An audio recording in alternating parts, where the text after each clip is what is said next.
Hello, I'm Theodore Parker.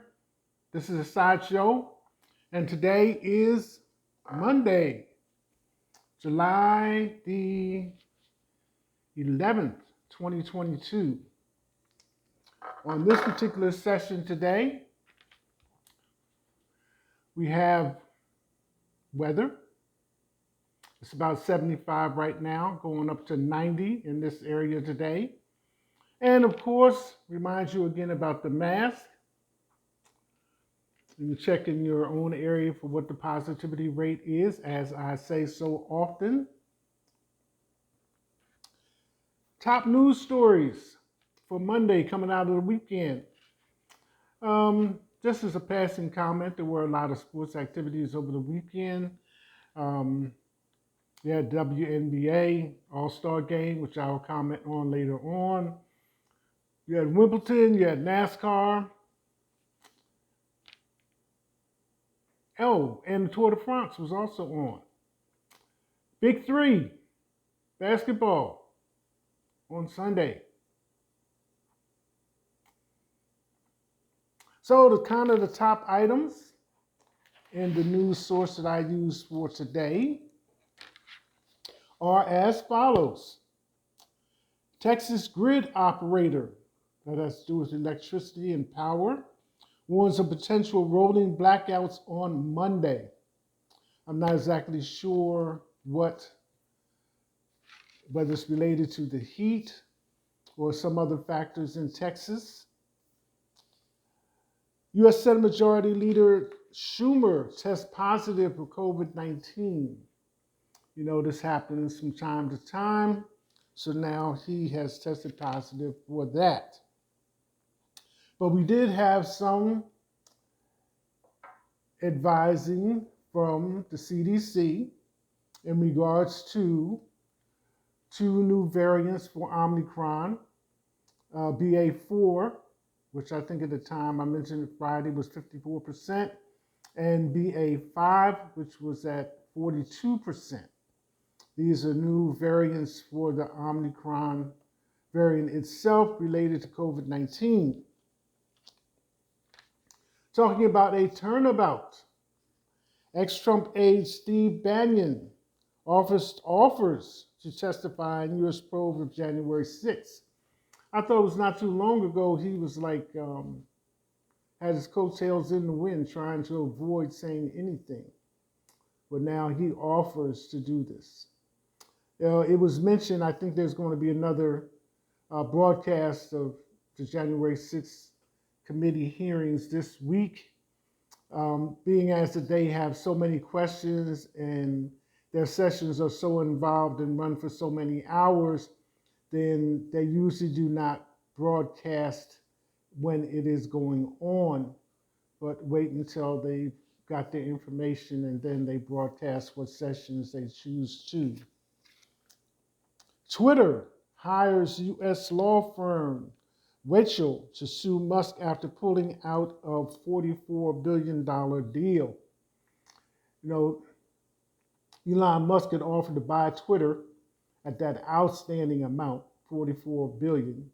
Most of it he put up himself and then procured some loans. But the proviso was that Twitter was advertising themselves at 5%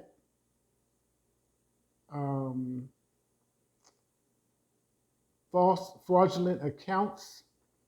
I myself was on Twitter the other day and was observing an item that I'd received.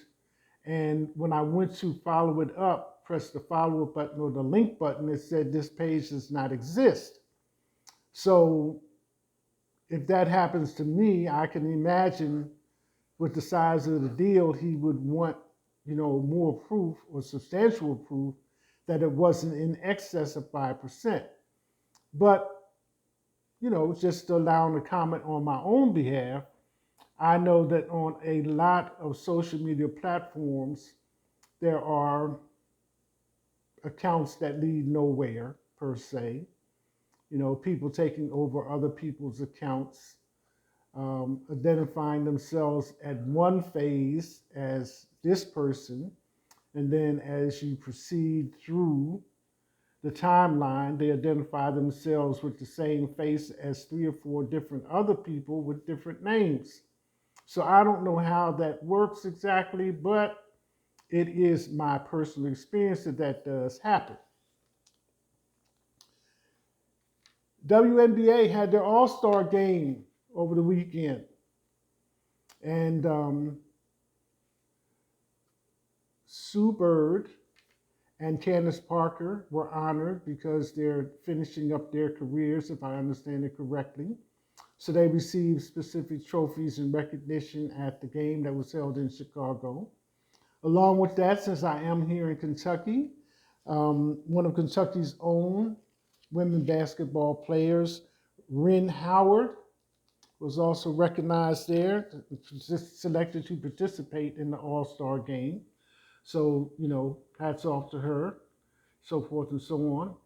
Along those same lines, but on a different area, every player in the WNBA had the name Grinner on the back of their jerseys, recognizing support. The head of the NBA, WNBA, also spoke on it briefly. Brittany Grinner has pleaded guilty, to possession. And her explanation, according to the video that I saw, was that she was packing in a hurry. It was not her intention to bring those items into Russia, but they ended up in her suitcase anyway. So there she is. I think she's scheduled to go back again on the 14th of this month, for to appear in court again. So Monday, moving in towards the middle of the month, we could make some jokes about the day, 7-11, if you would like. In the meantime, we'll continue to follow the news to see how things develop. Oh, since I have some time, let me handle this. President Biden is seeking, in view of the way the Supreme Court handled Roe v. Wade, to get emergency measures in place for health care related to abortion. And I can I do understand. Whereas when you have, crimes committed that result in pregnancy, and as hard as it is to say incest and things of this nature, rape and things go on, that you probably would not want that birth to come to term because it wasn't consensual, it wasn't, with full knowledge, full disclosure, full responsibility. And the victim of that kind of crime would want some protection, in regards to the rest of their life. And so many women are speaking up as to their early years when circumstances happened and resulted in their getting pregnant. And if it wasn't for an abortion procedure, then they probably would have had a different life than what they are experiencing now. So there is something to be said for it. And then on a personal level, I think if there are complications, I myself, even though I'm a male, know about, conceptions that go wrong, according to the female anatomy and things of that nature. So all that plays a part in not just blanketing out abortion altogether and saying there's no medical reason for it. So that's kind of like, my take on that. Another thing is that it came across my eyes that gun sales have fallen significantly. And again, I reviewed the Second Amendment and looking at what S736 says, and then going on now, I'm finding out that it is projected itself onto the Fourth Amendment. Maybe at some point in time, I might, indulge and read verbatim the Second Amendment, which most of us just quote in part, right to bear arms. And the Fourth Amendment, But then I said, well, maybe that might lead to everybody back on the 5th. So, so it was just a few comments I wanted to put out there about that. But the Fourth Amendment is supposed to be a protection for the Second Amendment, um, which has to do with the right to illegal search and seizure.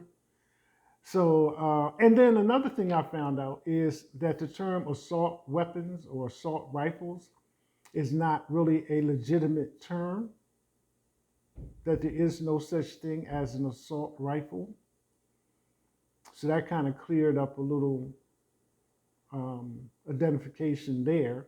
It's either, well, semi-automatic is what it is. You have a selector switch and you can go from singles, to multiples. But the term assault rifle is incorrect. So I'm always willing to increase my knowledge and to go by the information that's available and to continue to assess things as they are presented. So today, coming off the weekend, it's no need to say that there were some mass shootings over the weekend, and especially the case of Jalen is still under review. Traffic stop that led to him being shot 60 times, which I had mentioned previously. So these cases are constantly coming before the court and being reviewed. Information brought forward. Oh, here in Kentucky, where I'm at, somebody donated, although incidents since I've been here probably have escalated somewhat.